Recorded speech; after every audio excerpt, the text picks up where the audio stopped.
Hi friends, ಎಲ್ರಿಗೂ ನಮಸ್ಕಾರ. Welcome to sisters kitchen. ಇವತ್ತಿನ ರೆಸಿಪಿ ಮಸೊಪ್ಪು ಸಾರು. ಇದನ್ನು ಹೇಗೆ ಮಾಡೋದು ಅಂತ ನೋಡ್ಕೊಂಡು ಬರೋಣ. ಫಸ್ಟು ತೊಗರಿಬೇಳೆ ಮತ್ತು ಮಸೂರು ದಾಲ್ ತಗೊಂಡು ಸೇಮ್ ಕ್ವಾಂಟಿಟಿಯಲ್ಲಿ ತೊಗೊಂಡಿದ್ದೀನಿ. ಅದನ್ನು ಒಂದು 2 ಸರಿ ವಾಶ್ ಮಾಡಿಕೊಂಡು ಬರಬೇಕು. ಇವಾಗ ಒಂದು ಕುಕ್ಕರ್ಗೆ ತೊಳ್ಕೊಂಡಿರುವಂಥ ತೊಗರಿಬೇಳೆ ಮಸೂರು ದಾಲ್ನ ಹಾಕ್ಕೊಂಡು, ಅದಾದಮೇಲೆ ಒಂದು ಗಡ್ಡೆ ಬೆಳ್ಳುಳ್ಳಿ ತೊಗೊಂಡಿದ್ದೀನಿ. ಅದನ್ನು ಸಿಪ್ಪೆ ಬಿಡಿಸಿ ಹಾಕ್ಕೊಂಡಿದ್ದೀನಿ. ಒಂದು ದೊಡ್ಡ ಸೈಜ್ ಈರುಳ್ಳಿ ತೊಗೊಂಡು ಅದನ್ನು ಸಣ್ಣದಾಗಿ ಕಟ್ ಮಾಡಿ ಹಾಕಿದ್ದೀನಿ. ಒಂದು 6ರಿಂದ 7 ಹಸಿಮೆಣಸಿನ್ಕಾಯಿ ತಗೊಂಡು ಅದನ್ನು ಸೇರಿಸ್ಕೊಂಡಿದ್ದೀನಿ. ಮತ್ತು ಒಂದು ದೊಡ್ಡ ಸೈಜಿಂದು ಟೊಮ್ಯಾಟೊ ತಗೊಂಡು ಅದನ್ನು ಚಿಕ್ಕದಾಗಿ ಕಟ್ ಮಾಡಿ ಹಾಕ್ಕೊಂಡಿದ್ದೀನಿ. ಸ್ವಲ್ಪ ಚೆನ್ನಾಗಿರೋ ಹಣ್ಣಾಗಿರೋ ಟೊಮೆಟೊನ ತಗೊಳ್ಳಿ. ಈಗ ಮಸಾಲೆ ಸೊಪ್ಪು ಯೂಸ್ ಮಾಡ್ತಾಯಿದ್ದೀನಿ. ಇದನ್ನು ನಾನು ನಮ್ಮ ಹೊಲದಿಂದ ತೊಗೊಂಡು ಬಂದಿರೋ ಸೊಪ್ಪು, ಅದನ್ನು ಯೂಸ್ ಮಾಡ್ತಾಯಿದ್ದೀನಿ. ನೀವು ಇದೇ ಪ್ಲೇಸಲ್ಲಿ ಬೇಕಿದ್ದರೆ ಪಾಲಕ್ ಸೊಪ್ಪು, ಮೆಂತ್ಯ ಸೊಪ್ಪು ಹಾಕ್ಕೋಬೋದು. ಮೆಂತ್ಯ ಸೊಪ್ಪು ಹಾಕಬೇಕಾದ್ರೆ ಸ್ವಲ್ಪ ಬೆಳ್ಳುಳ್ಳಿ ಜಾಸ್ತಿ ಹಾಕ್ಕೊಳ್ಳಿ, ಆಗ ಟೇಸ್ಟ್ ಚೆನ್ನಾಗಿರುತ್ತೆ. ಇದು ತಗೊಂಡಾದಮೇಲೆ ಇವಾಗ ಇದಕ್ಕೆ ಸ್ವಲ್ಪ ಅರಿಶಿನ ಸೇರಿಸ್ತಾ ಇದ್ದೀನಿ.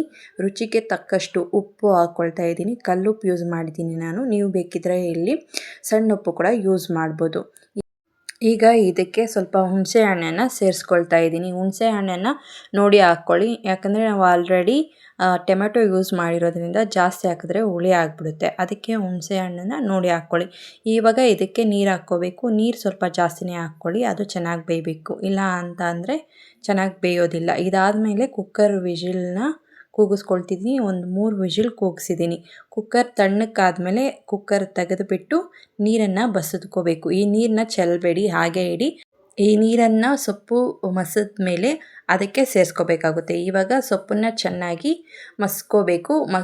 ತಗೊಂಡು ಚೆನ್ನಾಗಿ ಮಸ್ಕೊಂಡಿದ್ದೀನಿ. ಇವಾಗ ಆವಾಗಲೇ ಬಗ್ಸಿಟ್ಟಿರುವ ನೀರನ್ನು ಸೇರಿಸಿ ಚೆನ್ನಾಗಿ ಕಲಿಸ್ಕೋಬೇಕು. ಇದನ್ನು ಇವಾಗ ಸ್ಟವ್ ಮೇಲೆ ಇಟ್ಟು ಕುದಿಯೋಕ್ಕೆ ಬಿಡಬೇಕು. ಇದು ಕುದಿಯೋಕ್ಕೆ ಇಟ್ಟಿಲ್ಲ ಅಂತಂದರೆ ಹಸಿ ಸ್ಮೆಲ್ ಬರುತ್ತೆ.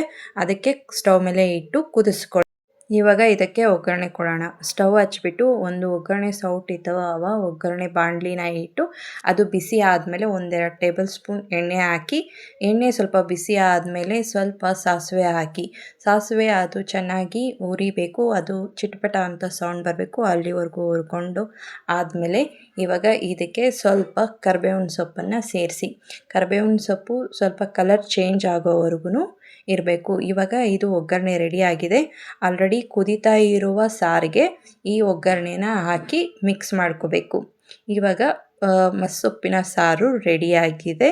ಈ ಸಾರು ಬೇಗ ಆಗುತ್ತೆ, ಟೇಸ್ಟಿಯಾಗಿರುತ್ತೆ, ಹೆಲ್ದಿ ಕೂಡ. ಟ್ರೈ ಮಾಡಿ, ಹೇಗಿತ್ತು ಕಮೆಂಟ್ ಮಾಡಿ. ಇದನ್ನು ನಾನು ಮುದ್ದೆ ಜೊತೆ ಸರ್ವ್ ಮಾಡ್ತಾಯಿದ್ದೀನಿ. ಇದು ಅನ್ನಕ್ಕೆ ಕೂಡ ಸೂಪರಾಗಿರುತ್ತೆ. ಈ ವಿಡಿಯೋ ನಿಮ್ಗೆ ಇಷ್ಟ ಆದರೆ ಸಬ್ಸ್ಕ್ರೈಬ್ ಮಾಡಿ, ಲೈಕ್ ಮಾಡಿ, ಕಮೆಂಟ್ ಮಾಡಿ, ಶೇರ್ ಮಾಡಿ.